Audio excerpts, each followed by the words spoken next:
เอาเลยโอเคค่ะขอเชิญทุกท่านขอเชิญทุกท่านน้อมกราบพระรัตนตรัยนะคะอะระหังสัมมาสัมพุทโธภควาพุทธังภควันตังอภิวาเทมิกราบสวากขาโตภควตาธัมโมธัมมังนัมสสามิสุปฏิปันโนภควโตสาวกสังโฆสังฆังนามามิครับก็ขอเชิญทุกท่านน้อมกราบแม่ชีอู๊ดนะคะธรรมสวัสดีค่ะขอเชิญแม่ชีอู๊ดบรรยายได้เลยนะคะเดี๋ยวขอไม่ชีถือนิดหนึ่งมันเปลี่ยนที่เดี๋ยวเพิ่งคำขึ้นต้นหน่อยเนาะนะโมตัสสะภะคะวะโตอะระหะโตสัมมาสัมพุทธัสสะนะโมตัสสะภะคะวะโตอะระหะโตสัมมาสัมพุทธัสสะนะโมตัสสะภะคะวะโตอะระหะโตสัมมาสัมพุทธัสสะอนุปาทาจิตตัสสะวิโมกโขจิตเป็นสุขเพราะรู้จักปล่อยวางค่ะขอนอบน้อมแด่องค์พระสัมมาสัมพุทธเจ้าผู้ตรัสรู้ชอบด้วยพระองค์เองจนเกิดเป็นพระธรรมคำสั่งสอนให้เราวิญญาณสัตว์ทั้งหลายได้ประพฤติปฏิบัติตามเพื่อบรรลุถึงสู่ความเป็นพระอริยสงฆ์สืบทอดจนถึงปัจจุบันนี้น้อมเคารพและระลึกถึงคุณบิดามารดาในทุกภพชาติที่ทำให้กำเนิดธาตุขันธ์เพื่อใช้ในการประพฤติปฏิบัติตามรอยพระอริยะทั้งหลายน้อมเคารพครูอาจารย์ที่ได้อบรมประสิทธิประสาทวิชาทั้งทางโลกและทางธรรมระลึกถึงผู้มีพระคุณทุกท่านที่ได้เมตตาค้ำจุนช่วยเหลือในยามขัดสนให้ผ่านพ้นอุปสรรคไปด้วยดีกับนมัสการพระอาจารย์มหาบุญโรจน์ด้วยเจ้าค่ะที่ได้ให้โอกาสให้แม่ชีได้มาแบ่งปันธรรมในห้องวิปัสสนาแห่งนี้ขอความเจริญในธรรมแด่ท่านผู้สนใจในธรรมในห้องวิปัสสนาแห่งนี้ด้วยเจ้าค่ะสาธุสาธุสาธุคือวันนี้ก็จะมาพูดที่ให้หัวข้อบอกว่าอิทธปัจจตาในฐานะเป็นวิวัฒนาการทุกแขนงของสิ่งมีชีวิตทำไมพูดอิทธปัจจตาเพราะว่าคำนี้คือมันควรที่จะอยู่ในหัวใจของเราควรจะซึมซาบแต่ก็จะพูดในแง่ที่แบบมันจะมีหลายหัวข้อไหนแง่ไหนมุมไหนแพ่งอะไรก็แล้วแต่ว่าบางคนเขาฟังเรื่องทางนี้เขาเข้าใจมากกว่านะอะไรเงี้ยอย่างอิทธปัจจตาในฐานะเป็นพระเจ้าเขาฟังเขาอาจจะเข้าใจตรงนั้นแต่บางคนก็จะฟังในเรื่องวิวัฒนาการของสิ่งมีชีวิตก็เข้าใจตรงนี้หรือมันมีหลายหัวข้อค่ะก็เอามาเรียกว่าเอามาแบ่งปันทำกันเพราะว่าหัวข้อนี้มันเป็นหัวใจพุทธศาสนาก็บอกได้ถ้าเรารู้จักคำนี้ดีเนี่ยมันจะทำให้เราไม่มีความทุกข์เพราะอะไรเพราะมันไม่ทุกข์เพราะมันไม่ยึดมั่นถือมั่นไง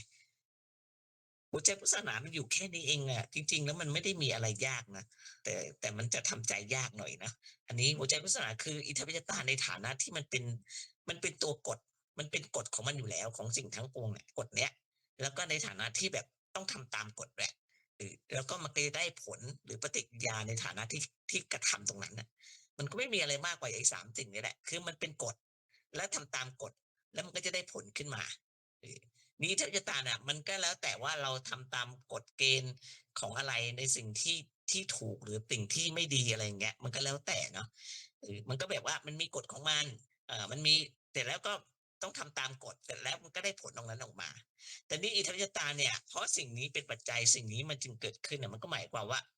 เราต้องดูลงไปในทุกสิ่งที่อยู่รอบตัวเราเนี่ยในเวลานี้คือว่าเนี่ยเวลาที่เรามาอยู่ในห้องเนี้ยว่ามันกำลังเป็นไปตามกฎของอิทธิปัจจตานะมันกำลังเป็นไปนะมันมีกฎของมันเนี่ยมันกฎของมันเกิดเนี่ยเรามีกฎอยู่แล้วเราต้องมาฟังทำในห้องเนี่ยแล้วก็กำลังดำเนินไปเนี่ยหรือไม่ก็ไม่ที่อยู่สวนนะขอยกตัวอย่างเช่นต้นไม้นี่ก็เหมือนกันมันก็เป็นกฎเกณฑ์ของมันมีกฎเกณฑ์ของมันอยู่แล้วมันไม่มีอะไรที่จะมาต้านทานได้เนี่ยต้นไม้เนี่ยนะคือเรียกว่ามันจะไหลไปตามเกลียวอยู่แบบบางทีเราไม่รู้ไงแต่มันมีของมันอยู่นั้นคือเมื่อมีสิ่งนี้เป็นปัจจัยต้นไม้ต้นนี้มันก็เกิดขึ้นมันมีปัจจัยของการที่มันเกิดเป็นต้นไม้และมันไม่ใช่เพียงแค่นั้นนะคือมันมีอะไรที่มันเกิดมาเรื่อยๆเลยในไอ้ต้นไม้นั่นน่ะแต่ว่ามันเป็นของที่ละเอียดไงเราก็ไม่รู้ไงใบไม้ทุกใบไม้เนี่ยมันก็เป็นอิทธปัจจยตาเซลล์ที่มีชีวิตอยู่ในใบไม้ทุกเซลล์เนี่ยมันก็เป็นอิทธปัจจตาอันนี้ต้นไม้อะไรเงี้ยนะหรือว่าเป็นอะไรก้อนหินก็ได้ก้อนหินไม่มีชีวิตเนี่ยมันก็แบบ มันก็มีในนั้นน่ะมันก็มีเป็นอิทธัปปัจจตาในก้อนหินเนี่ยเราอย่าคิดว่ามันไม่มีการเปลี่ยนแปลงนะมันมีนะในอนุภาคหนึ่งของก้อนหินเนี่ยมันมีการเปลี่ยนแปลงอยู่ในนั้นอยู่แล้วเนี่ยอันเนี้ยมันเป็นตัวอิทธัปปัจจตาอิทธัปปัจจตาเนี่ยมันเป็นเหตุปัจจัยที่มันเกิดการเปลี่ยนแปลงไงทำไมก้อนหินมันจะไปอยู่ตรงนู้นตรงนี้มั่งบางที่มีเขาก็จะมีก้อนหินอยู่เห็นไหมคะทำไมมันไปอยู่ตรงนั้นเงี้ยทำไมมันถึงมาตั้งอยู่ตรงนี้ได้เนี่ยแสดงว่ามันมีเหตุปัจจัยของมันเออ นี่แหละก็คือว่ามันเป็นทุกสิ่งทุกอย่างนั่นแหละมันอยู่ตลอดมันตลอดเวลาไม่ว่ามันจะเป็นต้นไม้เป็นก้อนหินเป็นกรวดเป็นดินเป็นมดเป็นแมลงอะไรก็แล้วแต่เนี่ยจนกระทั่งเป็นคนนี่แหละไอ้เนื้อหนังเลือดเนื้ออะไรต่างๆของร่างกายเราเนี่ยเป็นหมดเลยเป็นอิทธัปปัจจยตาหมดเลยเป็นมากยิ่งขึ้นด้วยกระทั่งสภาวะแห่งอนิจจังทุกขังอนัตตาก็ยิ่งเป็นอิทธัปปัจจยตามากขึ้นถ้าคนที่ผ่านการปฏิบัติเนี่ยจะเห็นอ่าจิตเกิดดับเกิดดับอยู่ตลอดเวลาใช่ไหมถ้าผ่านการปฏิบัติในสภาวะธรรมเนี่ยเห็นจิตเกิดดับและยิ่งเป็นอิทธัปปัจจตามีเหตุปัจจัยจะเข้าใจตรงนั้นเหตุปัจจัยมันเป็นอนิจจังทุกขังอนัตตาเนี่ยเออดังนั้นมันต้องพิจารณาให้เข้าใจแจ่มแจ้งแล้วก็ให้ซึมซาบอยู่ในใจด้วยจนรู้สึกว่าเหลียวไปทางไหนมันก็เป็นสภาวะอิทธัปปัจจตาหมดเลยเนี่ยถ้าเข้าถึงธรรมจริงๆเนี่ยเห็นมันจะเห็นอะไรเนี้ยมันเป็นเหตุปัจจัยตรงนั้นไปหมดแล้วถ้ามันเป็นอย่างนี้ก็หมายความว่าการเห็นอนิจจังทุกขังอนัตตาเนี่ยถึงขนาดที่ว่าเออเราเห็นก็เรียกว่าเราเห็นธรรมแล้วนะอันนี้แหละเห็นธรรมะแล้วก็คือเป็นพุทธบริษัทที่แท้จริงแหละพุทธบริษัทที่ยังไม่เห็นอนิจจังทุกขังอนัตตาไม่เห็นการเกิดขึ้นตั้งอยู่ดับไปยังไม่ใช่นะแค่แค่ขึ้นชื่อว่าเป็นชาวพุทธแค่นั้นเองนะเพราะสัตว์ทีนี้ว่าถ้าเราเห็นธรรมเห็นอนิจจังทุกขังอนัตตาแล้วเป็นไงเท่ากับว่าเราเห็นความทุกข์เราเห็นกิเลสหมดแล้วเออมันก็มันก็จะเกิดการป้องกันความทุกข์ป้องกันกิเลสไปกำจัดกิเลสมันให้มันน้อยลงไปเรื่อยๆเรื่อยๆนะในศาสนาพุทธพุทธศาสนาเราก็มีอยู่แค่นี้แหละให้เรา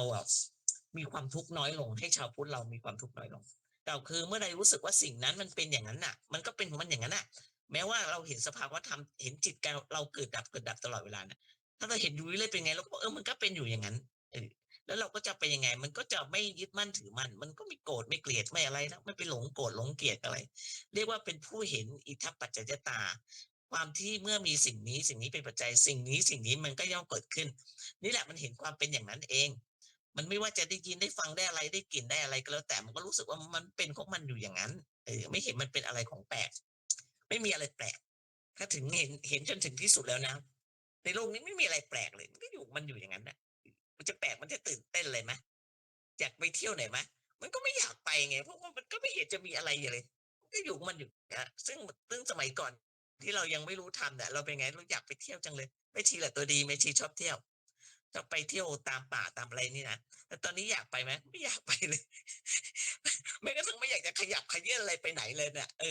แต่ว่าถ้ามันมีเหตุมันก็ต้องทำไงมีเหตุมีเหตุที่เราจะต้องทำเราก็ต้องทำไงแต่มันก็ไม่เห็นอะไรที่มันจะแบบแปลกอะไรนะหรืออาจจะเป็นเพราะเราอายุเยอะก็ได้มันได้หลายอย่างแล้วแต่ว่ามันปัจจัยเป็นตรงไหนเราผ่านอะไรมาเยอะไงยิ่งคนอายุไม่ชีก็ผ่านอะไรมาเยอะแล้วมันก็เกินครึ่งคนไปแล้วเนี่ยเราก็จะมองอะไรมันก็อย่างนั้นไม่มีอะไรแปลกๆอะแต่ว่าเราก็รู้ว่าสมัยเรากับสมัยเนี้ยมันโลกมันเปลี่ยนไปเยอะแค่นั้นแหละแต่เมื่อเรายังไม่รู้จักไอ้อิทธัปปัจจตาเนี่ยในสิ่งใดเนี่ยเราก็จะมีความแบบฉงนมีความสงสัยมีอะไรมันน่าทึ่งไปหมดเลยแต่มันมีความวิตกกังวลด้วยไงมันทำให้มันไงมันก็เกิดกิเลสอะเกิดความรักความโลภความโกรธความหลงขึ้นมาเนี่ยมันก็วิตกกังวลแหละนอนไม่หลับคิดถึงตอนที่แม่ชีเคยวิตกกังวลเนี่ยนอนไม่หลับเลยนะก่อนที่เคยจะป่วยเป็นมะเร็งอะ นอนไม่หลับจริงๆนะมันกังวลไปหมดเลยว่ามันกังวลมันกลัวงานมันไม่เสร็จอะจริงๆแล้วถ้าตอนนี้เราคิดยังไงมันจะกังวลทำไมก็ไม่รู้เราต้องกังวลเรื่องทำจะไม่เสร็จอะไรอย่างเงี้ยนะเพราะอะไรก็ไม่รู้นะเพราะมันก็แบบทำไมเพราะทำไมเรากังวลเพราะอะไรเพราะเราไม่ได้คิดว่ามันเป็นอย่างนั้นเองไงเออมันไม่มีคำนี้ไงคำที่บอกเฮ้ยมันเป็นอย่างนั้นเองไม่มีมันก็ทำไมมันอย่างงี้วะมันก็ต้องอย่างงี้วะมันก็จะมีแต่ปัญหาขึ้นมาเนี่ยเห็นไหม มันก็เครียดเกิดความเครียดนอนไม่หลับอย่างเงี้ยแต่ถ้า ถ้าเราเห็นมันเป็นอย่างนั้นเองเราก็จะแบบไงไม่สนใจหรอกนอนหลับเนี่ยจะเรียกว่าเออมันจะได้จะเสียมันก็นอนหลับวันนี้ขายของขาดทุนมันขาดทุนก็ช่างหัวมันคือมันมีคำว่าช่างหัวมันอ่ะมันเราก็คิดว่ามันเป็นตามเหตุปัจจัยไงไม่รู้จะทำยังไงมันก็ได้อย่างนี้ก็คือตรงเนี้ยก็จะไปคิดอะไรให้มันมากมายใช่ไหมแล้วก็ถึงเวลานอนก็นอนดีกว่าเนี่ยแล้วไม่ชีนะแบบว่าถ้าเรานอนดึกหรือเราอดนอนมากๆอ่ะเช้ามันจะเบลอมันจะไม่รู้เรื่องมันจะไงไม่รู้มันต้องนอนให้พอก็คือนอนหลับนะคะก็คือว่าชีวิตเนี่ยถ้ากินได้นอนหลับก็ถือว่ามีบุญแล้วไม่ต้องอะไรมากนะเออจะได้จะเสียจะอะไรเนี่ยก็ไม่ได้ไปคิดอะไรยังไงเนี่ยมันก็นอนหลับมันก็ไม่ใช่ว่าเสียเงินไม่กี่บาทก็นอนไม่หลับแล้วเนี่ยมันก็ยังไม่ใช่ไงแล้วก็หรือว่าได้มาก็ดีใจจนเนื้อเต้นเนี่ยอันนี้เขาเรียกว่าอะไรมันแบบจิตมันใจมันไม่มีความคงที่ไงแต่ถ้าคนเห็นอาการที่ว่ามันเป็นตถาตาเนี่ยมันจะมีอาการคงที่ของมันอยู่อย่างนั้นยังดีใจยังเสียใจยังวิตกกังวลเนี่ยมันไม่คงที่นะแต่ผู้ที่คงที่จริงๆอ่ะที่แบบไม่รู้สึกรู้สาอะไรเนี่ยคือใครรู้ไหมพระอรหันต์นั่นแหละไม่รู้สึกรู้สาอะไรเนี่ยพระโสดาบันสกทาคามีอนาคามีเนี่ยก็ยังมีความหวั่นไหวอยู่นะยังมีนะยังมีกังวลยังมีนิดๆเนี่ยแล้วแต่ว่าท่านถึงทำตรงขั้นไหนก็เป็นตามลำดับไปเพราะว่าอะไรเพราะว่าเห็นอิทธิปัญญามันยังไม่ถึงที่สุดไงมันยังไปไม่ถึงหัวใจพุทธศาสนามันยังไม่ปรากฏแจ่มแจ้งจนถึงที่สุดนั่นแหละมันก็จะมีความหวั่นไหวไปบ้างยิ่งปุถุชนเนี่ยไม่ต้องพูดถึงเลยคนนี้ไม่เคยฟังธรรมไม่เคยอะไรเนี่ยไม่ต้องพูดถึงเลยนิดนึงก็ยังไม่ได้เลยแม่ชีสัมผัสมาหมดอะกับคนธรรมดาเนี่ยเออพระอริยะโสดาบันอะไรมันก็จะน้อยลงไปเรื่อยๆเรื่อยๆตามลำดับอะจนเป็นพระอรหันต์เนี่ยก็ไม่สนใจเลยแล้วไม่หวั่นไหวไม่อะไรแล้วเพราะเห็นอะไรมันก็เป็นแบบอย่างนั้นไปอ่ะก็เรียกว่าเห็นตถาตาคำว่าตถาตานี่แหละดังนั้นก็คำเนี้ยเราก็คำว่าตถาตาเนี่ยมันทำให้เราอ่ะมีสตินะระลึกได้ง่ายได้ทันท่วงทีเนี่ยตถาตาเนี่ยเป็นอย่างนั้นนะถ้ารู้เห็นและเข้าใจเนี่ยคำเนี้ยมันจะไม่มีปัญหาอะไรนะมันเป็นมันอยู่อย่างนั้นใครจะตายมันก็เป็นอย่างนั้นมันไม่ใช่ว่าเราไม่มีน้ำใจนะมันก็เป็นไปตามเรื่องของมันไงเห็นว่าความเกิดความแก่ความเจ็บตายมันก็อย่างนั้นเองไม่ได้รู้สึกกังวลว่ามันจะต้องตายหรือจะอะไรยังไงมันจะไม่มีความกังวลตรงนี้หรือไม่เจ็บไข้ได้ป่วยก็ไม่ต้องกังวลมันก็แบบว่ามันมีโอกาสแก้ไขเยียวยาได้แล้วก็แก้ไขไปตามกฎเกณฑ์ที่มันเยียวยาได้แหละให้มันถูกต้องมันก็จะหายได้เหมือนกันแม้ว่าจะเจ็บป่วยนะเออมันก็เป็นเพียงอิทธปัจจยตาถ้าว่าจะต้องตายมันก็ไม่ต้องกังวลอะไรหรอกเพราะว่าอะไรเพราะมันเป็นของมันอยู่อย่างนั้นเนื่องด้วยปัจจัยของความตายมันมีมากไงมันก็ต้องแตกสลายไปในที่สุดนั่นแหละนั่นแหละถามว่ากลัวตายไหมถ้าพวกเราถึงทำเนี่ยมันไม่กลัวนะพวกท่านลองถามใจตัวเองว่ากลัวตายไหมไม่จริงมีความรู้สึกว่าธาตุขันธ์เนี่ยมันเป็นภาระนะต้องหาเลี้ยงหาอะไรให้มันกินอยู่ตลอดเวลาเลยแต่ที่มีผลกระทบต่อจิตใจของเราก็เพราะว่าเรามองเห็นเป็นความเกิดแก่เจ็บตายไงซึ่งจริงๆทุกอย่างมันเป็นอิทธปัจจยตาคือความที่เมื่อมีสิ่งนี้เป็นปัจจัยสิ่งนี้มันก็เกิดขึ้นเหมือนยกตัวอย่างง่ายๆประสบการณ์แม่ชีที่เคยป่วยเป็นมะเร็งมันมีเหตุปัจจัยอะไรปัจจัยที่เกิดความเครียดไงอย่างที่บอกวิตกกังวลน่ะนั่นแหละตอนที่แม่ชีป่วยน่ะแม่ชีทำใจไม่ได้เลยนะเรายังไม่ตอนนั้นยังไม่รู้ทำเนี่ยเลยก็ถามคุณหมอว่ามันเกิดขึ้นได้ยังไงคุณหมอย้อนถามเราอีกว่าเราใช้ชีวิตยังไงเออถ้าเรามีปัญญามากพอเราก็จะรู้ตัวว่าที่ผ่านมาเราใช้ชีวิตอะไรยังไงมันไม่ถูกไงและเป็นเงี้ยมันก็จะแบบเราก็จะรู้ตัวว่ามันเป็นอย่างนี้มันเป็นอย่างนี้มันก็เป็นของมันอยู่อย่างนั้นและตอนหลังเนี่ยมันก็จะแบบไม่ทุกข์ใจแม้ว่าจะได้รับคีโมอะไรที่ว่ามันจะทำให้มีผลข้างเคียงอะไรต่างๆแต่แม่ชีเขาผ่านมาได้เออถามว่าทีแรกมันกังวลไหมกังวลนะกลัวมันจะมีผลข้างเคียงอะไรต่างๆแต่ว่าไหนๆก็ไหนๆแล้วมันอึดใจนะมันก็ต้องสู้มันก็ไม่เป็นอะไรทุกวันนี้ก็ยังตรวจอยู่ค่ะปีหนึ่งก็ไปตรวจทีนึงแต่ถามกังวลอะไรไหมไม่ได้กังวลอะไรเลย ก็คือเหมือนเราทำตามหน้าที่ของมันไปเท่านั้นเองเราก็ไม่ได้ไปจะไปอะไรมันว่ามันจะกลับมาไหมอะไรไม่มีคำถามนี้ไม่มีคำถามเนี่ยก็เลยแบบว่าเหมือนว่าเราไปหาหมอเราก็แค่ไปทำตามหน้าที่ทุกวันเนี้ยไปหาหมอคือหมอบอกให้อย่างงี้ก็ทำตามหน้าที่ไปที่มันควรจะเป็นอันนี้แหละก็คือตามเหตุปัจจัยก็คืออิทัปปัจจตาเราทำตามกฎเกณฑ์ของเราอย่างงี้แหละเออมันถ้าเห็นอิทัปปัจจตาอย่างเนี้ยมันก็จะเห็นเหมือนกันหมดว่าไม่ว่ามันจะเกิดแก่เจ็บตายอะไรเนี่ยมันความได้ความเสียเหมือนกันหมดมันเหมือนกันหมดแหละไม่ต้องไปยินดียินร้ายหรือเสียใจดีใจอะไรอย่างเงี้ยถามว่าชีวิตมันไม่มีรสชาติเหรอไม่ดีใจไม่อะไรเลยเหรอ เมื่อเปรียบเทียบในสมัยที่เรายังไม่รู้ธรรมอะเราก็มีความดีใจเสียใจอะไรอยู่อย่างนั้นนะมันก็จะมีอยู่อย่างนั้นนะมันจะวนมามีความทุกข์มันก็มีความสุขมันก็จะวนเวียนมาไม่รู้จบอะแต่ถ้าจิตใจเราคงที่แล้วมันจะทุกข์หรือสุขเราก็จะไม่รู้สึกอะไรมันเป็นชีวิตที่มันสงบมันไม่ได้เป็นชีวิตที่มันมีความสุขนะชีวิตที่มีความสุขกับชีวิตที่มันสงบมันไม่เหมือนกันนะ ไม่เหมือนกันนะเออนี่แหละคือหัวใจพุทธศาสนาในแง่คำสอนและในแง่ของการปฏิบัติเพื่อให้เพื่อความเป็นอย่างนี้ในแง่ของผลการปฏิบัติมันก็จะได้ผลอย่างนี้แหละคือมีความคงที่ในจิตใจความคงที่ที่มันเหลือประมาณนะคือจิตไม่เปลี่ยนเลยอือเพราะการเห็นไอ้เหตุปัจจัยพวกนี้แม้ว่าเราจะเห็นไอ้ก้อนหินที่เราว่ามันนั่งมันตั้งอยู่นิ่งๆใช่ไหม แต่ในก้อนหินมันก็ยังไม่มีความคงที่เท่ากับจิตใจที่เห็นอิทธัปปัจจตาจนถึงที่สุดนะก้อนหินมันมีความเปลี่ยนแปลงอยู่ซ่อนเร้นอยู่ในนั้นนะอือมันซ่อนเร้นยังไงมันถ้าเกิดว่ามันตากแดดตากฝนมากมันก็จะแตกอะไรได้ไงแต่ถ้าจิตใจที่ถึงเห็นอิทธัปปัจจตาจนถึงที่สุดแล้วเนี่ยมันจะไม่มีความหวั่นไหวอืม มันยิ่งกว่าก้อนหินอีกก้อนหินสู้ไม่ได้ไม่เปลี่ยนแปลงแม้ว่ามันจะ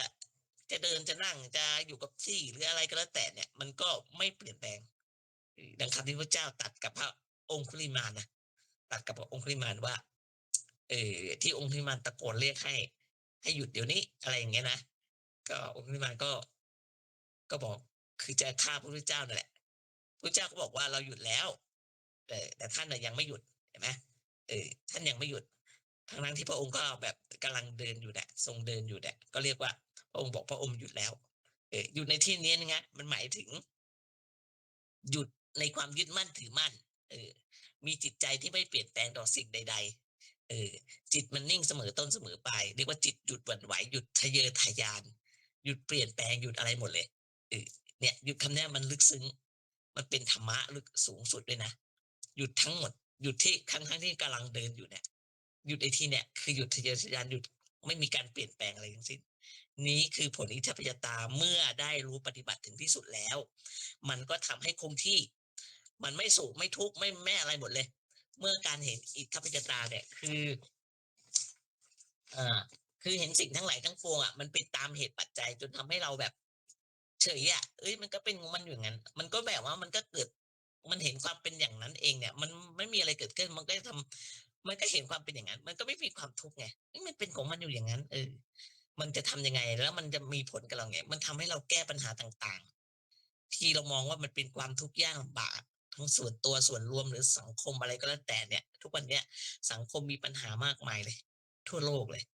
มีคนฆ่าตัวตายเยอะแยะเนี่ยทุกวันเนี่ยในต่างประเทศก็มีเขาฆ่าตัวตายกันตั้งเด็กๆฆ่าตัวตายกันหมดเลยแม้กระทั่งเนี่ยไม่กี่วันนี้ก็ได้ข่าวว่าเป็นถึงหมอนะก็ฆ่าตัวตายเออหมอฆ่าตัวตายเออมีประเทศไหนที่มันบ้ามากๆแล้วมันก็จะมีความยุ่งยากมากอย่างนั้นแหละประเทศไหนที่มันวุ่นวายเนี่ยมันก็จะยุ่งอยู่อย่างนั้นนะหมอก็ฆ่าตัวตายเพราะว่าเขาไม่รู้ไงไม่รู้เหตุปัจจัยเขาไม่มีตรงนี้ พุทธบริษัทของบ้านเราก็ไม่ควรจะเป็นอย่างนี้นะเราเป็นคนพุทธแล้วมันไม่มีการฆ่าตัวตายเด็ดขาดคือมันมีหลักประกันที่ว่าถ้าเรารู้เรื่องเหตุปัจจัยเมื่อรู้แจ้งอย่างเงี้ยมันก็จะมีการยับยั้งชั่งใจมันก็ปกครองตัวเองได้ให้อยู่ในกฎเกณฑ์ที่แบบไม่ต้องไปเป็นทุกข์มัน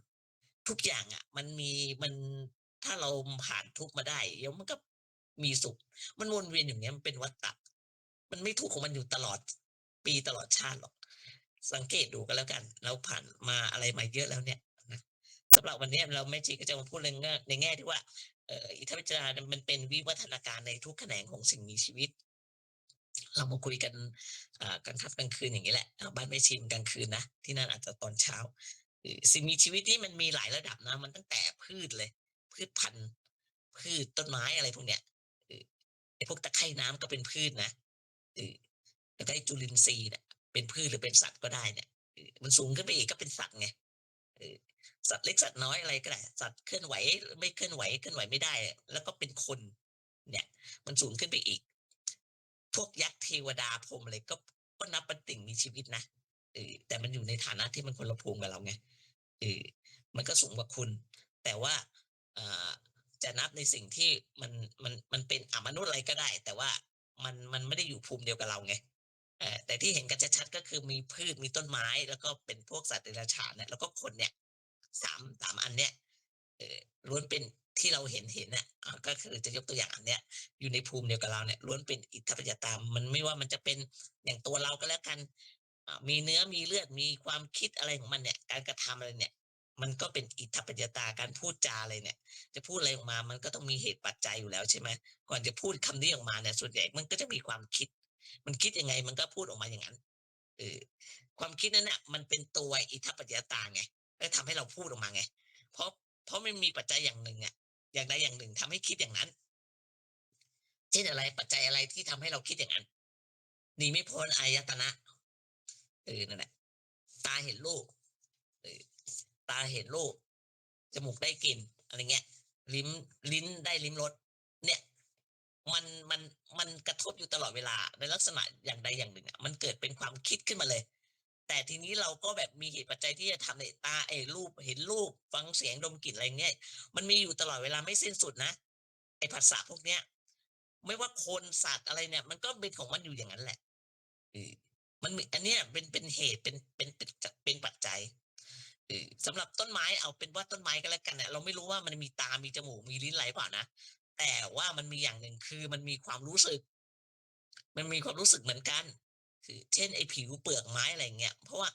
มันต้องการแสงแดดอาหารไงต้องการอาหารต้องการแสงแดดไงเพื่อที่จะมาปรุงอาหารไงมันก็ต่อสู้ทุกอย่างเพื่อให้มีชีวิตรอดโดยสัญชาตญาณของพืชต้นไม้อะไรพวกเนี้ยเอ่อต้นไม้ที่มันอย่างแม่ชีจะยกตัวอย่างว่าต้นไม้ที่แบบแม่ชีปลูกมะนาวไว้20ต้นแต่เขาก็บอกแล้วว่ามันอยู่ได้4ปีนะคือมันจะให้ลูกเราได้4ปีให้ผลน่ะคือก่อนที่มันจะตายเนี่ยมันจะออกลูกดกมากเลยไม่แทบไม่เห็นใบเลยนั่นแหละแล้วแม่ชีก็รู้อะคือแม่ชีก็เป็นนักเกษตรอะอุ๊ยมันจะตายหรือเปล่าเนี่ยลูกมันเต็มเลยนะจนแบบออกแค่นี้ว่ากิ่งมันย้อยลงมาแบบมันต้องตายแน่ๆเลยมันเป็นทุกต้นเลยอายุมันถึงแล้วไงปรากฏว่ามันให้ผลมาเยอะเลยนะตายตายหมดเลย20กว่าต้นนี่ตายหมดแล้วอันเนี้ยก็คือว่าไอ้พวกต้นไม้พวกพืชอะไรพวกเนี้ยมันก็มีสัญชาตญาณที่จะสืบพันธุ์มันก็กลัวมันจะสูญพันธุ์นะมันก็ออกดอกออกลูกมันให้มันเยอะแยะเลยแบบเนี้ยจนบางทีว่าอ่านักนักพฤกษศาสตร์เนี่ยเขาก็ใช้วิธีเนี้ยนะเขาเรียกว่าแกล้งต้นไม้ก็คือว่าเราก็แบบบางอย่างไม่ให้น้ำไม่ให้อาหารอะไรมันเนี่ยมันก็ต้นไม้มันก็จะมีความรู้สึกว่ามันจะแย่แล้วมันก็คิดว่ามันจะตายมันก็ออกดอกออกผลเยอะนะอันนี้เป็นวิธีของนักพฤกษศาสตร์คือใช้วิธีแกล้งต้นไม้อันเนี้ยมันเป็นสัญชาตญาณของมันมีสัญชาตญาณนะเนี่ยอันนี้ก็คือเป็นอิทธัปปัจจยตาแหละก็คือมันมีเหตุปัจจัยของมันไงแปลว่าบรรดาสิ่งแปลว่าบรรดาไอ้สิ่งมีชีวิตเนี่ยมันก็ล้วนเป็นอิทธัปปัจจยตาหมดเลยมันเป็นไปตามกฎแล้วก็มีผลขึ้นตามกฎด้วยเรียกว่ามันกำลังเป็นตัวอิทธัปปัจจยตาอย่างใดอย่างหนึ่งอะอยู่ตลอดเวลาอันเนี้ยเออแต่มาดูรายละเอียดลงไปว่าไม่ว่าคนสัตว์เดรัจฉานต้นไม้ก็ตามมันก็จะมีวัยของมันใช่ไหมก็คือที่เขาบอกว่าปลูกมะนาวมันได้4 ปีนะก็คือว่ามันเป็นกิ่งทาบมันเป็นกิ่งที่ทาบมาไงมันก็จะอายุมันก็จะทาบกิ่งไอ้ที่มันมีผลอยู่แล้วเนี่ยก็คือกิ่งนั้นน่ะมันมีอายุอยู่แล้วไงเออเป็นวัยของมันวัยแรกงอกวัยแรกเกิดวัยเติบโตอะไรเงี้ยวัยปานกลางวัยชราอย่างเงี้ยคนก็จะมีวัยเด็กวัยหนุ่มสาวใช่ไหมวัยผู้ใหญ่แล้วก็วัยชราไม่ว่าวัยไหนมันก็ล้วนเป็นอิทธัปปัจจยตาหมดเลยนะถ้าไม่เป็นอิทธัปปัจจยตาเนี่ยมันจะมีสิ่งที่เรียกว่าวัยไม่ได้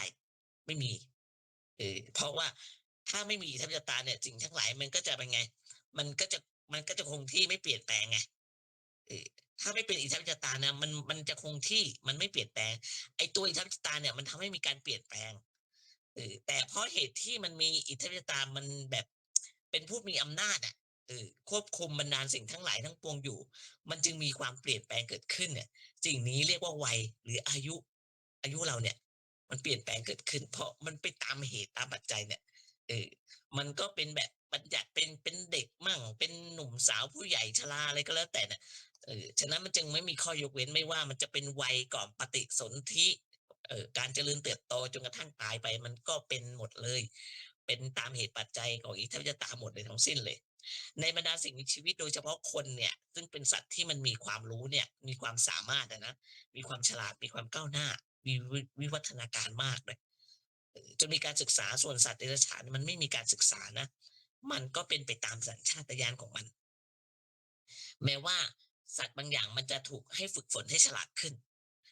เช่นสุนัขก็แล้วกันที่เราเห็นง่ายๆก็ฝึกฝนมาเนี่ยมันก็ทำอะไรที่มันแปลกๆทำอะไรที่เราดูเหมือนน่ารักได้นะมันก็ทำไปตามสัญชาตญาณแหละ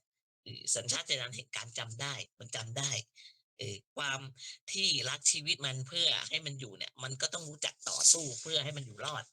ไอ้ที่ว่ามันจะทำไปเพื่อแบบให้เจ้านายรักอะไรเงี้ยมันไม่ได้รู้สึกถึงขนาดนั้นนะเออแต่เนี้ยมันรู้สึกเพียงแต่แบบว่าถ้าทำอย่างนั้นแล้วมันจะได้กินอาหารเพิ่มขึ้น สัญชาตญาณในการอยู่รอดของมันไงมันไม่ได้แบบทำเพื่อเอาใจเจ้านายมันไม่ได้มีความรู้สึกอะไรอย่างนั้นนะนั่นแหละถ้ามันทำไปด้วยสัญชาตญาณอย่างเงี้ยเออไอ้การศึกษาอบรมแบบมนุษย์เนี่ยมันยังทำไม่ได้ฉะนั้นจึงถือว่ามนุษย์เท่านั้นน่ะที่จะทำอะไรที่ได้มากกว่าสัญชาตญาณอีกมนุษย์ได้ทำอะไรได้มากกว่านะคือสัญชาตญาณของความเป็นมนุษย์เนี่ยมันสามารถเปลี่ยนแปลงได้มากนะ สัญชาตญาณในความเป็นมนุษย์เนี่ยเปลี่ยนแปลงได้มากได้ง่ายได้เร็วด้วยได้ไกลด้วยเออสัญชาตญาณของสัตว์เดรัจฉานมันไม่ได้นะเพราะฉะนั้นมนุษย์มันจึงมีความคิดที่แบบก้าวหน้าเปลี่ยนแปลงได้เร็วมากเร็วเหลือที่จะเร็วแหละเออภายในไม่ถึง100 ปีเห็นไหมมนุษย์ก้าวหน้าไปในวิชาความรู้จนถึงแบบไปโลกไหนๆก็ได้ไปดาวอังคารไปจากโลกพระจันทร์แล้วก็ไปดาวอังคารเนี่ยเออแต่ถ้าเป็นสัตว์เดรัจฉานใช่ไหม เป็นล้านปีมันก็มีทางที่จะเป็นไปได้หรอก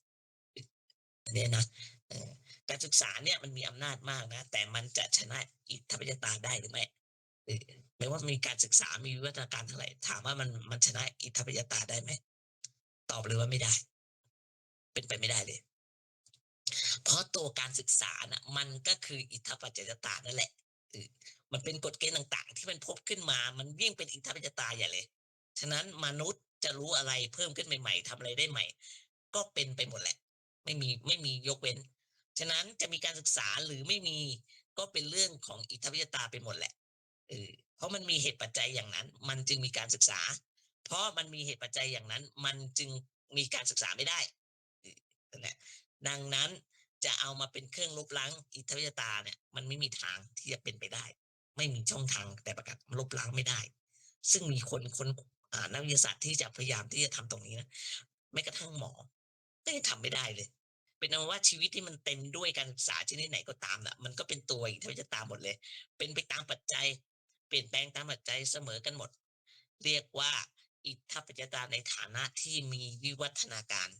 เออแล้วเราอยากเข้าใจว่าวิวัฒนาการเนี่ยมันยิ่งเจริญขึ้นมันจะพ้นไปจากอำนาจอันนี้นะไม่มีทางเป็นไปไม่ได้ เมื่อเจริญไปตามความรู้สึกของมนุษย์ที่ไม่รู้จักอิทธิปัจจตาแล้วเนี่ยมันก็ไม่มีทางที่พ้นไปจากอำนาจบีบบังคับของอิทธิปัจจตามนุษย์ที่ยังไม่รู้จักเรื่องนี้พอเนี่ยมันก็จะอยู่ใต้อำนาจของตรงนี้แหละหมายความว่ายิ่งเจริญเท่าไหร่มันก็ยิ่งเข้าไปติดบ่วงในอิทธิปัจจตามากยิ่งขึ้นเท่านั้นติดบ่วงเลย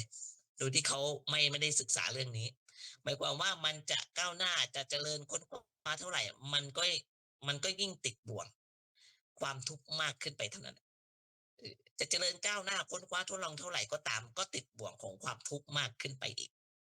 เว้นเสียแต่ว่าเขาจะศึกษาเรื่องอิทธิปัจจตาให้เข้าใจถูกต้องแจ่มแจ้งจนถึงที่สุดนั่นแหละมันจึงจะค่อยๆถอยออกมาจากบ่วงของอิทธิปัจจตาถ้าถูกต้องจนถึงที่สุดแล้วระบบการศึกษาและการปฏิบัติเนี่ยนะมันก็จะถึงจุดที่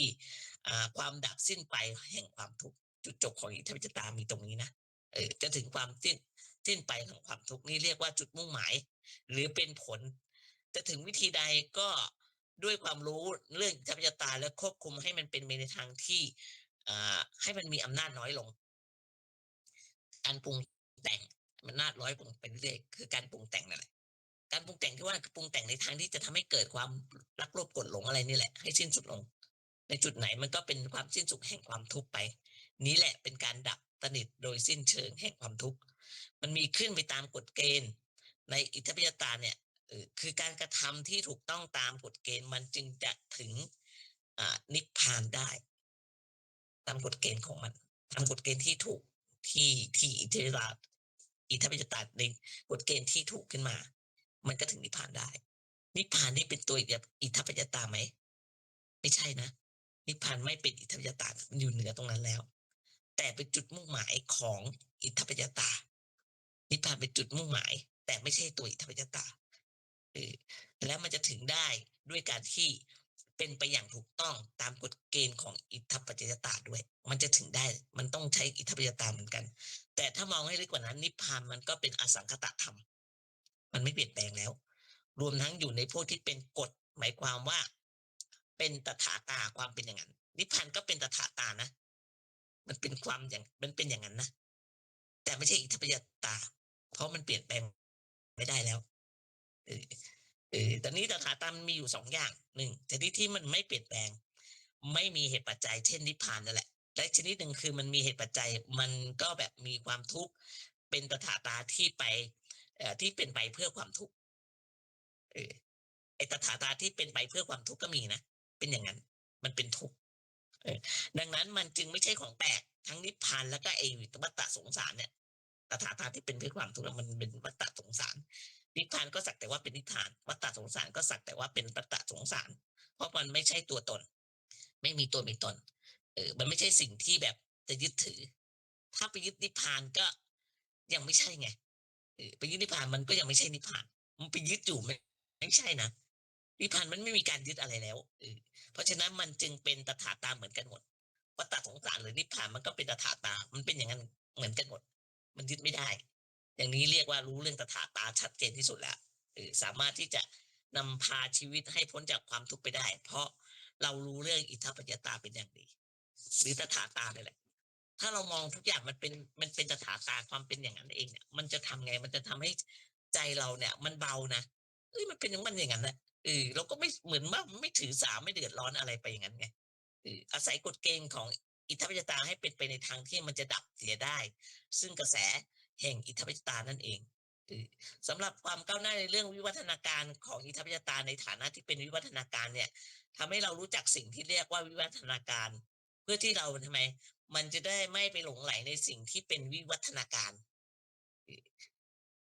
เมื่อไม่หลงไหลในสิ่งที่เรียกว่าวิวัฒนาการนั่นแหละคือวิวัฒนาการทางจิต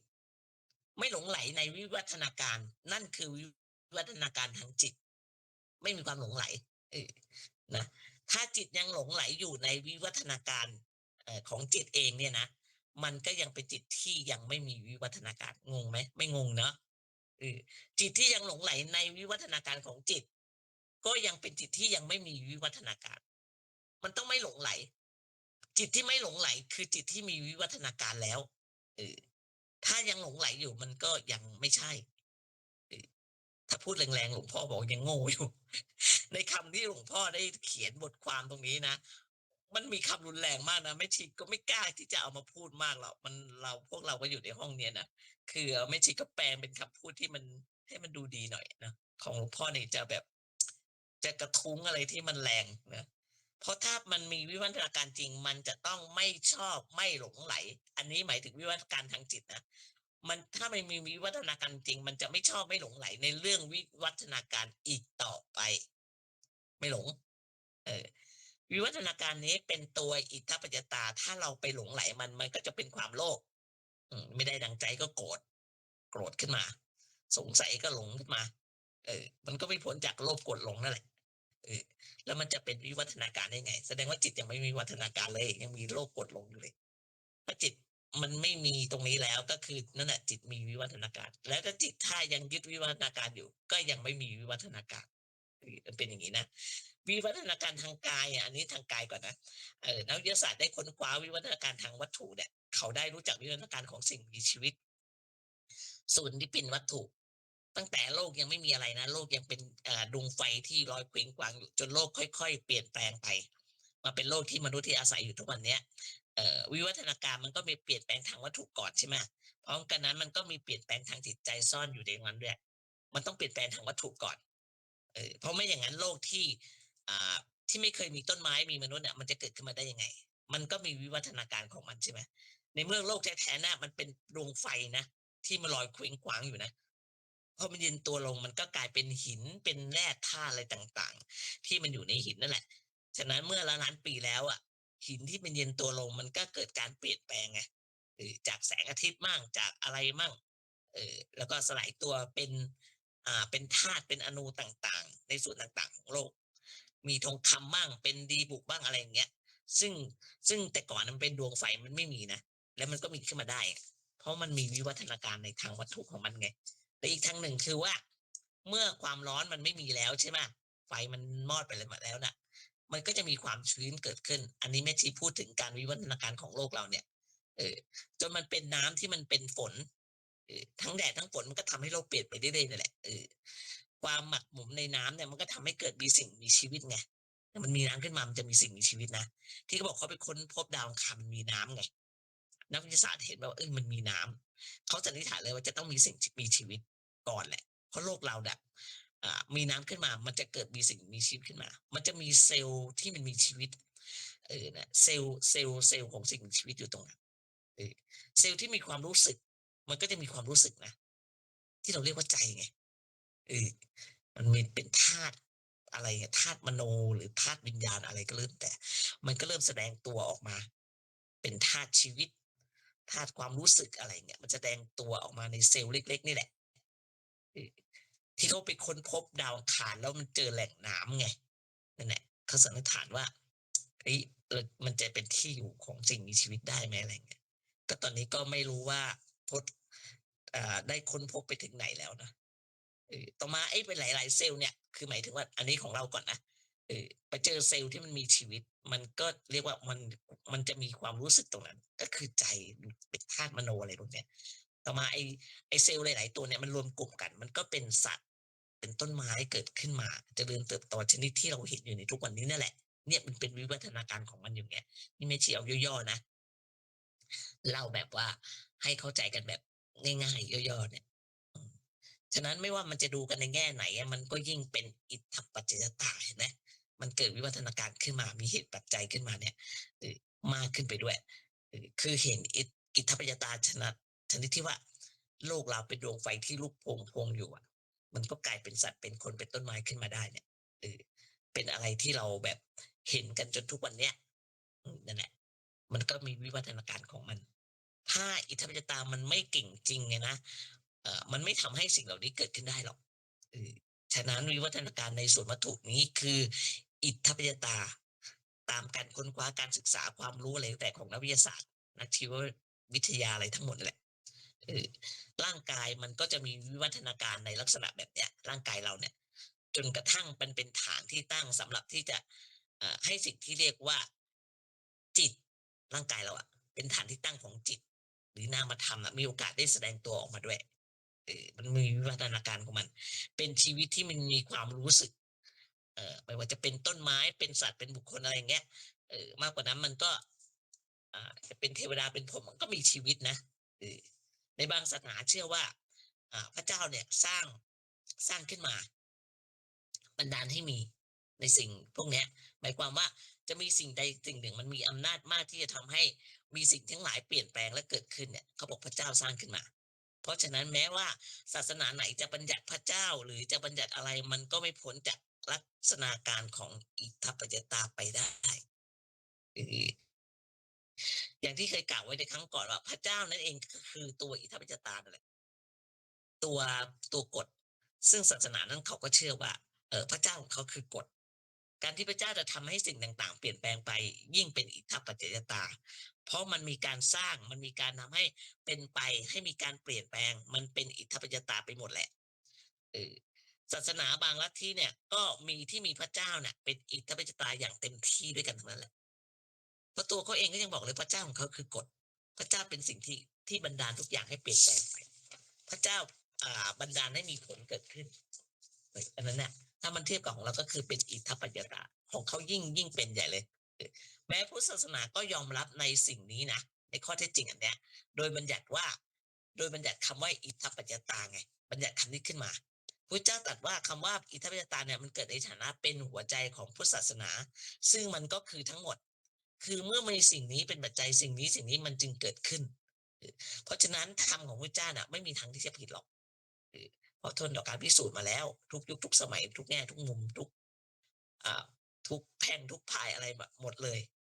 เมื่อพูดถึงสิ่งต่างๆในวัตถุหรือทางร่างกายวิวัฒนาการทั้งหลายของสิ่งเหล่านี้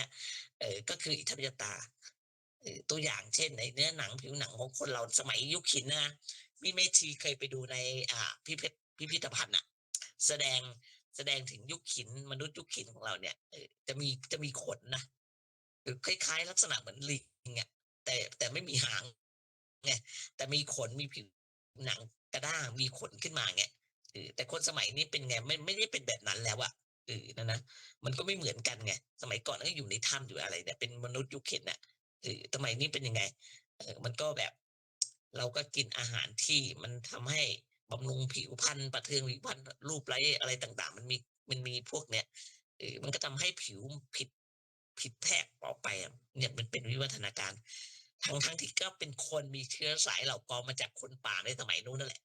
พวกเราก็มีเชื้อสายแบบนั้นแหละในเนี้ยมันมีความเปลี่ยนแปลงแบบนี้ไงทีนี้ในด้านจิตใจอันนี้ร่างกายแล้วก็ด้านจิตใจมันก็มีวิวัฒนาการจากความที่แบบคนแต่ก่อนนะมันก็ไม่รู้ดีรู้ชั่วหรอกเป็นคนป่าแล้วกันเออมันก็เปลี่ยนแปลงมาเลยมันก็จะมายึดความดียึดความชั่วอะไรแล้วแต่เนี่ยมันก็มีอะไรที่สำหรับจะยึดไงแล้วก็วิวัฒนาการมาจนมีความรู้ที่แบบไม่ยึดแล้วไม่ยึดความดีความชั่วมันก็มีอยู่3อย่างหนึ่งไม่รู้ดีรู้ชั่ว2ยึดดียึดชั่ว3ไม่ยึดดีไม่ยึดชั่วเนี่ยมันก็มีอยู่3อย่างเนี่ยไอ้วิวัฒนาการทางจิตของมนุษย์เนี่ยอันดับแรกเลยนะมันยังไม่รู้ดีรู้ชั่วไงอันดับแรกอะยังไม่รู้ไงเพราะเพิ่งมาจากสัตว์ที่ยังไม่ได้บัญญัติว่ามันเป็นอะไรดีอะไรชั่วเนี่ยมันยังไม่รู้ยังไม่มีการบัญญัติมันมีการนุ่งผ้ามั่งอะไรมั่งเนี่ยไม่มีนะสมัยนั้นก็แบบเปลือยแบบอะไรเอาตามสะดวกอะก็ไปดูในพิพิธภัณฑ์น่ะสมัยยุคหินอะไรเงี้ยนะแล้วมันก็จะรู้ดีมันจะไปรู้ดีรู้ชั่วได้ไงผ้ายังไม่นุ่งเนี่ยมันก็ไม่รู้ไงต่อมามนุษย์ก็เริ่มมีวิวัฒนาการรู้จักดีรู้จักชั่วแล้วพอวิวัฒนาการถึงระดับหนึ่งซึ่งทำให้รู้จักดีรู้จักชั่วเนี่ยมันก็ยังไม่จริงๆแล้วมันมีวิวัฒนาการรู้จักดีรู้จักชั่วแต่ว่ามันยังไงในพุทธศาสนาเรามันยังไม่ถึงที่สุดนะเออเพราะว่าอะไรเพราะว่ามันยังไปยกย่องสรรเสริญเรื่องดีแล้วก็ตำหนิติเตียนเรื่องชั่วเป็นการใหญ่เนี่ยอันนี้เรียกว่ามันยังติดดีติดชั่วอยู่มันก็เป็นอยู่อย่างเงี้ยอยู่ยุคหนึ่งเลยอยู่ยุคสมัยหนึ่งเลยจนเกิดมีคนฉลาดขึ้นมาอย่างพระพุทธเจ้าของเราไงถ้าบอกว่ามันติดดีติดชั่วแบบเนี้ยจิตใจมันก็ยังไม่เป็นสุขนะมันยังหาความสงบไม่ได้มันติดดีอยู่แต่ถามว่าสงบไหมไม่ได้สงบนะยังหาความสงบไม่ได้มันก็จะต้องรู้จักดีรู้จักชั่วให้มันสูงขึ้นไปอีกถึงขนาดที่ว่าไม่ยึดมั่นถือมั่นคือเป็นจิตที่อยู่เหนือดีเหนือชั่วมันเป็นอิสระพ้นไปมันก็เป็นนิพพานนั่นแหละมันพ้นจากการบีบคั้นของอิทธิปญตาไปแล้วอันนี้มันก็เกิดตามยุคขึ้นมาไม่ทีย่อเอาจริงๆมันยาวมากนะมันไม่ไหวจะมาพูดอย่างเนี้ยแล้วมันจะทำให้งงด้วยเราอ่านให้เข้าใจแล้วก็เอามาแบ่งปันให้พวกท่านได้ฟังกันโดยแบบฉบับย่อๆวิวัฒนาการแบบย่อๆนะมันมีตั้งหลายหน้าไม่ชี้ย่อเหลือไป10กว่าหน้านั่นนะนี่คือวิวัฒนาการ3ระดับที่เกิดขึ้นแก่จิตใจของมนุษย์เรียกว่าโดยธรรมชาติก็ได้โดยพระเจ้าก็ได้เพราะมันมีผลอย่างเดียวกันจะโดยธรรมชาติหรือโดยพระเจ้ามันก็มีผลอย่างเดียวกันไม่ว่ามันเป็นวิวัฒนาการโดยธรรมชาติมันก็เป็นอิทธิปัจจยตาหรือจะเป็นวิวัฒนาการโดยพระเจ้าก็เป็นเหมือนกันมีวิวัฒนาการเป็นขั้นๆตามกฎเกณฑ์ของมันนั่นแหละเพียงแต่จะต้องรู้จักทำให้ถูกทางควบคุมให้ถูกทางด้วยคือให้เป็นไปในทางที่จะอยู่เหนือดีเหนือชั่วแล้วก็เหนือความยึดไม่มีความยึดมั่นถือมั่นในที่สุดนั่นแหละทีนี้มาดูว่าอันนี้ดังกายดังจิตใจแล้วนะอันนี้มันก็วิวัฒนาการทางด้านสติปัญญาอืมมันสูงขึ้นมาอีกไงสติปัญญามันสูงกว่าจิตใจนะไม่เหมือนกันนะเออคำว่าจิตใจในที่เนี้ยมันหมายถึงสิ่งที่มันมีสมรรถภาพในการรู้สึกนึกคิดจิตใจเราอะมันรู้สึกนึกคิดอะไรต่าง มันเป็นการทำงานทางด้านจิตใจไงแต่ทางสติปัญญาไม่ใช่นะมันไม่ใช่จิตใจนะแต่เป็นสิ่งที่จิตใจรู้สึกได้ไม่เหมือนกันคือรู้สึกทางใจมันมีความรู้สึกทางใจขึ้นมาคือหรือว่าต้องเกี่ยวเนื่องกันกับจิตใจไอ้สติปัญญาเนี่ยมันเกี่ยวเนื่องกันน่ะแต่มันคนละอันกันมันคนละตัวกันเออซึ่งมันก็มีทางที่จะวิวัฒนาการของมันเองได้คือทางสติปัญญาซึ่งมันแยกออกจากจิตใจเออเมื่อเราอบรมจิตใจใช่ไหมไปในทางที่มีสติปัญญาก็ได้อบรมจิตใจไปในทางที่มันมีเกิดสติปัญญาอบรมจิตใจไปในทางที่แบบไม่ได้มีสติปัญญาก็ได้เออฉะนั้นมันจึงถือว่ามันไม่ใช่สิ่งที่มันไม่ได้มันไม่ใช่สิ่งที่เดินไปทางเดียวกันไอ้คนละตัวกันสติปัญญากับจิตใจน่ะไม่เหมือนกันนะเดี๋ยวจะว่ากัน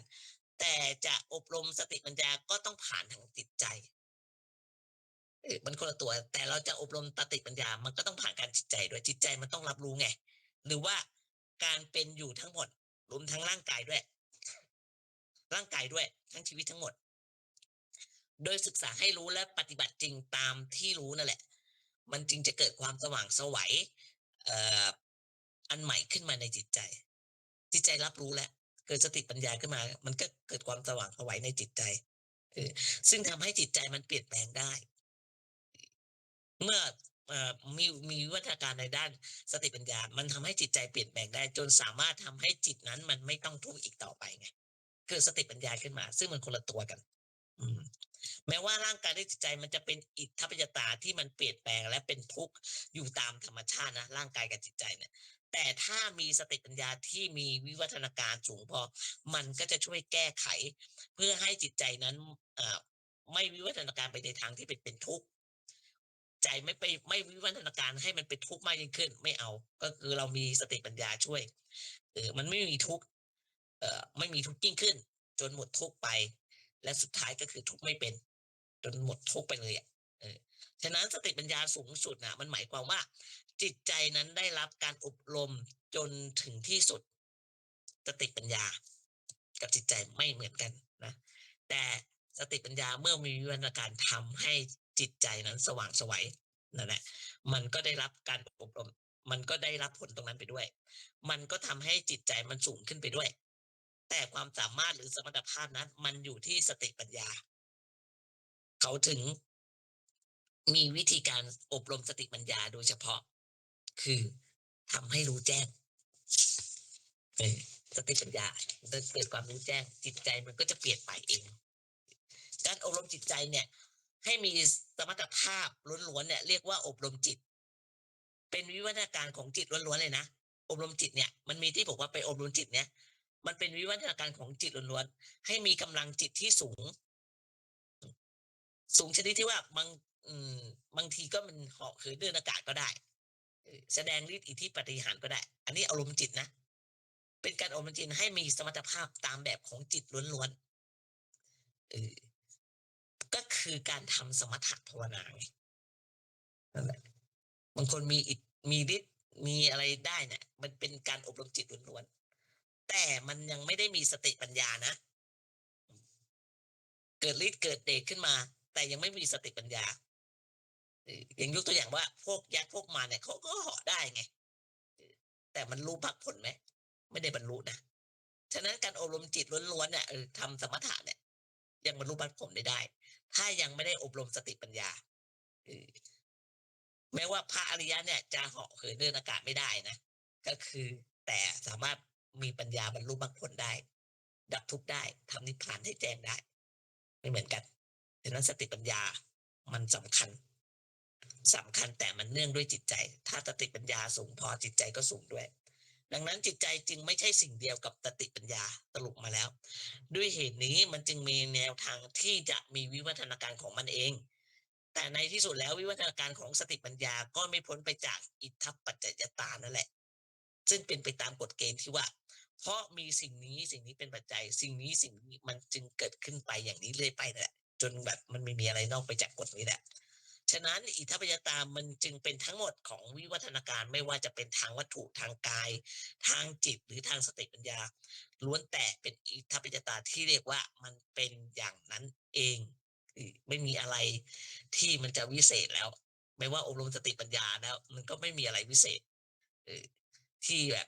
จะไปยึดมั่นถึงมันเมื่ออบรมสติปัญญาแล้วทำไมมันก็ไม่มีการยึดมั่นถึงมันเลยนะที่สูงพอเนี่ย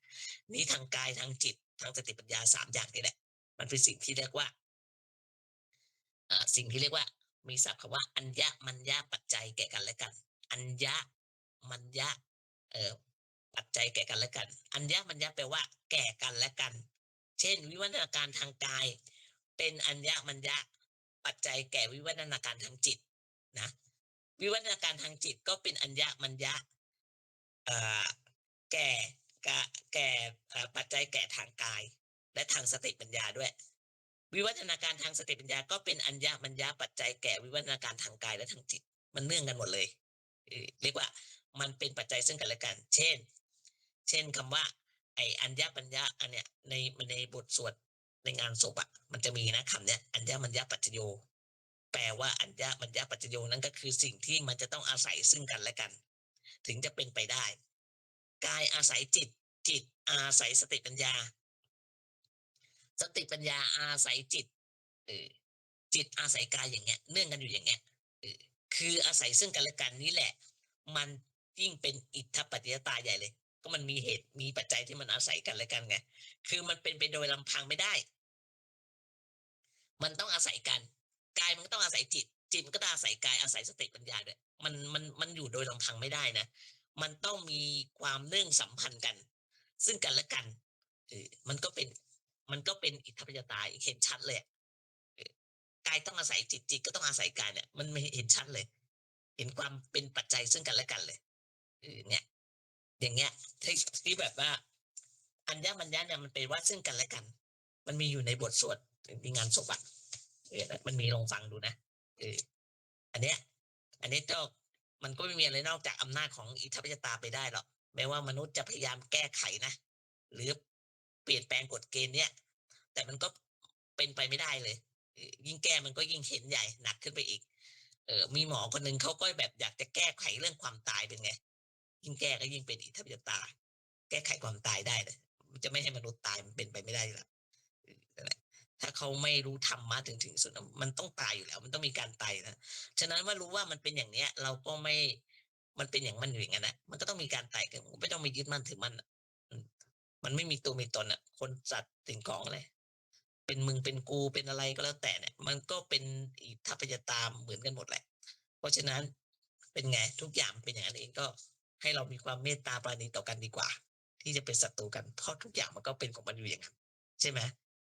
สุดท้ายแล้วก็เป็นอย่างนี้แหละสำหรับพุทธศาสนาก็จะพูดเฉพาะสิ่งที่มันจำเป็นโดยด่วนได้แก่ความทุกข์ที่มันอยู่ในใจนั่นแหละของเราเน้นเรื่องนี้นะเพราะฉะนั้นเรื่องอิทธิปัจจยตามันจึงมุ่งหมายเฉพาะเรื่องปฏิจจสมุปบาทเดี๋ยวเนี่ยเดี๋ยวอีกหน่อยแม่ชีก็จะพูดเรื่องปฏิจจสมุปบาทตอนนี้ก็พูดไปแบบในแง่ในมุมอะไรต่างๆไปก่อนปฏิจจสมุปบาทเป็นยังไงปฏิจจสมุปบาทมันก็คือความที่อวิชชาทำให้เกิดสังขารไงสังขารทำให้เกิดวิญญาณวงจรปฏิจจสมุปบาทวิญญาณก็เกิดนามรูปเกิดสลายยตนะสลายยตนะเกิดผัสสะเรื่อยๆไปเกิดความทุกข์นั่นแหละนั่นแหละนี่คือปฏิจจสมุปบาทจนเกิดทุกข์แหละปฏิจจสมุปบาทมันทำให้เกิดทุกข์เนี่ยเป็นอิทธิปัจจยที่ต้องรู้ก่อนที่จำเป็นที่สุดด้วยนะด่วนที่สุดด้วยนะในชาตินี้จะต้องรู้สำหรับที่จะต้องรู้ก่อนเลยจะได้ไม่เสียทีที่เกิดมาชั่วที่จะเกิดมาไม่กี่ปีเนี่ยเดี๋ยวเราก็ต้องตายแล้วมันก็จะแตกสลายทำลายขันไปเสียก่อนเนี่ยถ้าไม่รู้เรื่องนี้เท่ากับว่าเกิดมาเป็นทุกข์ตั้งแต่เกิดจนตายเลยเรื่องนี้เป็นเรื่องที่หลวงพ่อแม่ชีฟังธรรมหลวงพ่อคือท่านก็บอกว่าเรารู้เรื่องนี้นะมันเป็นเรื่องเร่งด่วนต้องรู้ก่อนเรื่องทำมาหากินเป็นเรื่องรองรู้เรื่องนี้จัดการเรื่องนี้ก่อนเนี่ยเดี๋ยวเราค่อยไปทำเรื่องปากท้องต่อไปมันเป็นเรื่องด่วนนะแต่ชาวพุทธเราก็แบบไม่ได้สนใจไงพวกพุทธศาสนาเราไม่ได้บังคับใครไงแต่พระเจ้าบอกเป็นเรื่องเร่งด่วนเมื่อตาเห็นรูปหูได้ยินเสียงจมูกได้กลิ่น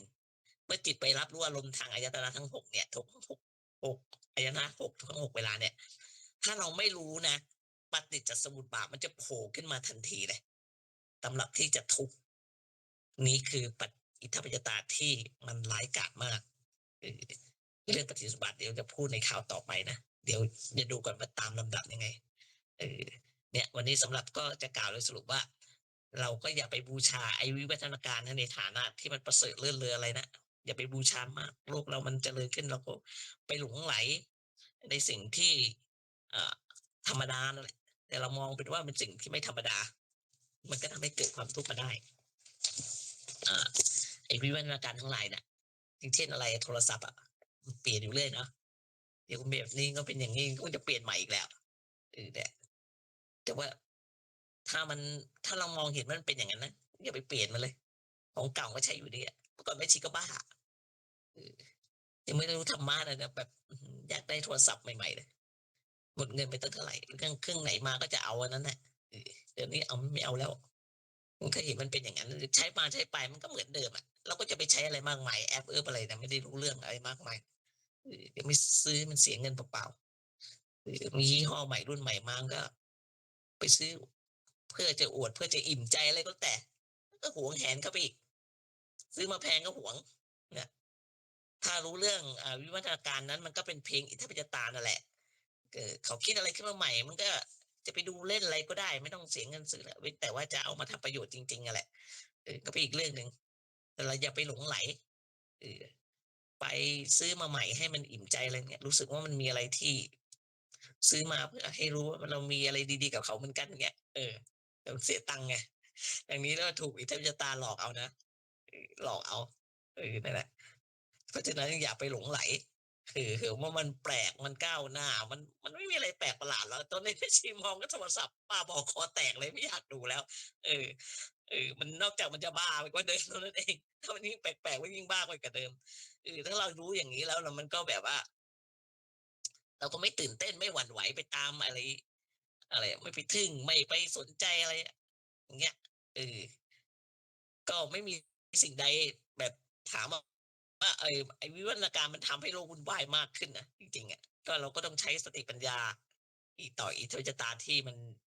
ไม่มีอยู่อะให้มันเพียงพอนะเราก็จะแบบเอาตัวรอดได้แต่เอาตัวรอดได้ไงก็หวังว่าในวันนี้ก็หวังว่าท่านจะได้รับความรู้ขึ้นมาบ้าง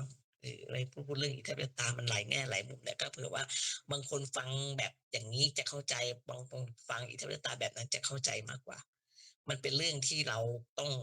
ควรจะรู้ด้วยแต่อิทธิปัจจตัยปฏิจจสมุปบาทเนี่ยเดี๋ยวก็จะว่ากันต่อไปอะแต่ว่าให้แม่ชีก็จะให้ในแง่อิทธิปัจจตัยในแง่ต่างๆเอาไว้ก่อนให้เราฟังให้มันมากๆเข้าเนี่ยนะท่านทั้งหลายก็จะได้รับความรู้เพิ่มขึ้นไอ้วิวัฒนาการทั้งหลายมันก็เป็นเพียงอิทธิปัจจตัยนั่นแหละเออให้คุ้มกับที่อุตส่าห์เข้ามาฟังเนาะแม่ชีก็มาอุตส่าห์มาพูดให้ท่านฟัง วันนี้ก็มีด้วยประการฉนี้เอวังค่ะสาธุค่ะมีท่านไหนอยากจะถามสนทนาได้เนาะประมาณ1 ชั่วโมงพอดี